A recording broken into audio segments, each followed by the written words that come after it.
সকালবেলা ঘুম থেকে ওঠার পরে আমার বুক ধড়ফড় করছে। কিসের জন্য? হুম।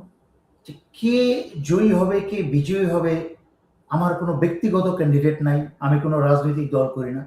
কিন্তু বুকটা ধড়ফড় করছে এই দুশ্চিন্তায় যে এই জাতির মুক্তি কি আল্লাহ দয়া করে দিবেন? এই 12 তারিখের নির্বাচনের ফলাফলটা কি জনগণের হৃদয়ের মনের আকাঙ্ক্ষার বাসনা পূর্ণ করবেন? আল্লাহ দয়া করে তাই করুন। কারণ আমি ভীত সন্ত্রস্ত। আমি আমি জানি যতই একদম বেটে যদি শিলপাটা দিয়ে বেটেও খাওয়াই, বিএনপির ছেলেমেয়েদেরকে বলি যে তোমাদের বিরুদ্ধে বা বিএনপির বিরুদ্ধে আমার কিছু নাই, বা আমি দেশের স্বার্থে কথা বলছি, তারপরেও তারা বিশ্বাস করবে না। বেশিরভাগই, অনেকেই বিশ্বাস করবে, যদিও তাতে আমার কিছু আসা যায় না। আমি মূল কথা হচ্ছে তারেক রহমান যখন বাংলাদেশে আসা তার উচিত ছিল। আমি 2024-এর শেষের দিক থেকেই আমি পুশ করতে শুরু করি, বিভিন্ন লোক মাধ্যমে ওনাকে আমি জানাই যে উনি যেন দেশে ফিরে আসার এখন উত্তম সময় এবং দলের কর্তৃত্ব বা দলের দায়িত্বভার গ্রহণ করার উত্তম সময়। এরপরে দেরি হয়ে গেলে কিন্তু সেটার ইম্প্যাক্টটা এরকম থাকবে না। কিন্তু উনি দেরি করতে করতে 2025-এর প্রথম অধ্যায় চলে আসলো। তখনও আমি একজন সিনিয়র অফিসারের মাধ্যমে ওনাকে অনুরোধ পাঠালাম। আমি নিজেও জনতার সামনে আমি লাইভে এসে অনুরোধ করলাম, আপনি দেশে আসুন। আসলেন না। 25 যেতে যেতে প্রায় শেষ হয়ে গেল এবং অত্যন্ত বিতর্কিত একটা মন্তব্য করলেন যে ওনার দেশে আসাটা ওনার ব্যক্তিগত ইচ্ছার উপর নির্ভর করে না। এটা ব্যাখ্যাটা যে কতটুকু ভয়ঙ্কর তা বাংলাদেশের প্রতিটা ভোটারকে বুঝতে হবে। যিনি নিজের জন্মভূমিতে নিজের অসুস্থ মা যেখানে প্রায় মৃত্যু সজ্জায়, উনি অন্যের উপর নির্ভর করতে হয় বাংলাদেশে এসে বাংলাদেশের হাল ধরতে, তাহলে কি করে জনগণ আস্থা রাখবে যে উনি বাংলাদেশের প্রধানমন্ত্রী হওয়ার পর অন্য কারোর কাছ থেকে সিদ্ধান্ত নিবে না? কারণ ওনার নিজের সিদ্ধান্ত উনি নিজে বলেছেন, নিজের সিদ্ধান্ত উনি নিজে নিতে পারেন না। একটা নেতার সবচেয়ে বড় গুণ হচ্ছে নিজে সিদ্ধান্ত নেওয়া। আর যখন একটা নেতা 10 জনের কাছ থেকে উপদেশ নিতে পারেন, কিন্তু সিদ্ধান্ত কিন্তু তাকেই নিতে হবে। কিন্তু তারেক রহমান সিদ্ধান্তের জন্য অন্যের উপর নির্ভর করেন। আমরা স্পষ্টত দেখতে পারি ওনার আশেপাশে একটা দালাল গ্রুপ, যেখানে উনি কথা বলছেন, যেখানে উনি সে ভাষণ দিচ্ছেন, এমন কিছু লোক আছে যাদেরকে কোনোদিন আগে দেখি নেই, চিনি নেই। বিএনপির চিরাচরিত যেই মানুষগুলাকে দেখেছি, জিয়া রহমানের সাথে তো বাদই দিলাম, এর পরবর্তীতে বেগম জিয়ার সাথে যাদেরকে বিভিন্ন স্থানে দেখেছি, এরশাদের সময় পুলিশের পিটুনি খেতে দেখেছি এবং হাসিনার আমলেও পিটুনি খেতে দেখেছি, বিএনপির সেই নেতাগুলোকে কিন্তু তারেক রহমানের পাশে আর দেখা যায় না।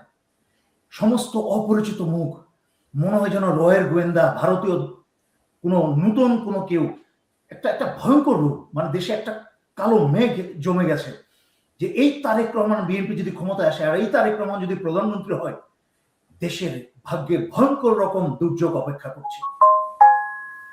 সুতরাং আমি ভীত সন্ত্রস্ত।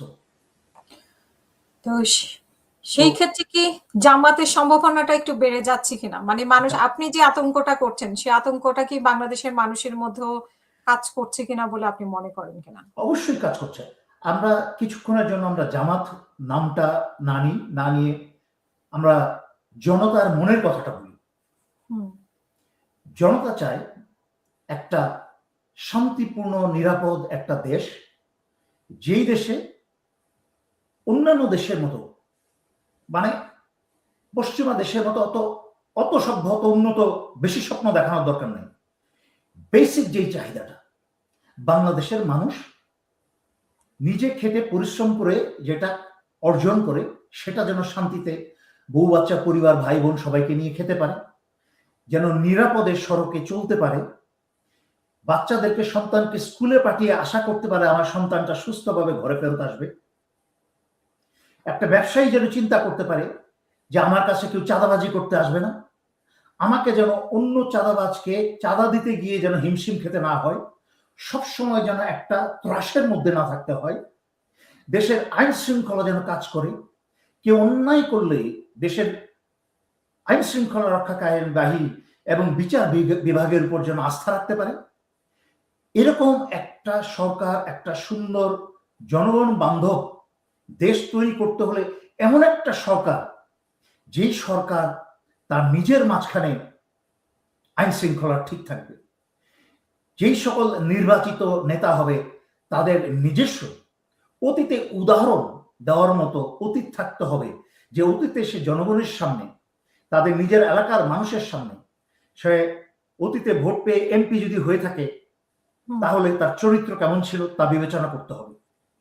যারা নতুন যারা দাঁড়িয়েছে প্রার্থী, আগে কোনো রাজনীতি করে নাই বা মানুষ 5ই আগস্টের পক্ষে তাকে চিনেছে, যারা মোটামুটি পরিচিত এবং আশা করা যায় যে তারা ভালো কাজ করবে, তাদের উপর আস্থা রাখতে হবে। তবুও চোর বদমাশকে এবং অতীতের দাগী আসামিদেরকে ভোট দেওয়া মানে হচ্ছে নিজের হাতে নিজের স্ত্রী সন্তান পরিবার সহ হত্যা করা এবং নিজে আত্মহত্যা করা।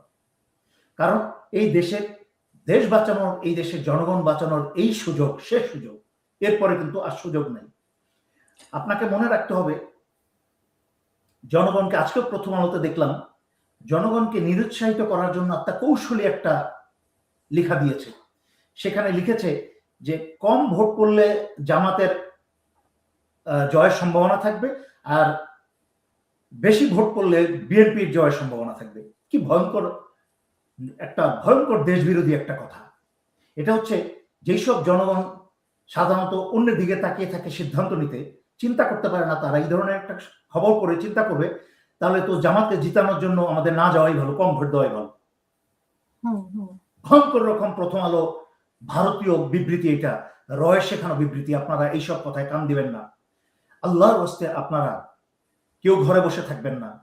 18 বছর বয়সের উপরে বা ভোট অধিকার যাদের আছে সবাই ঘর থেকে বেরিয়ে যার যার নিজস্ব এলাকায় ভোট কেন্দ্রে চলে যাবেন।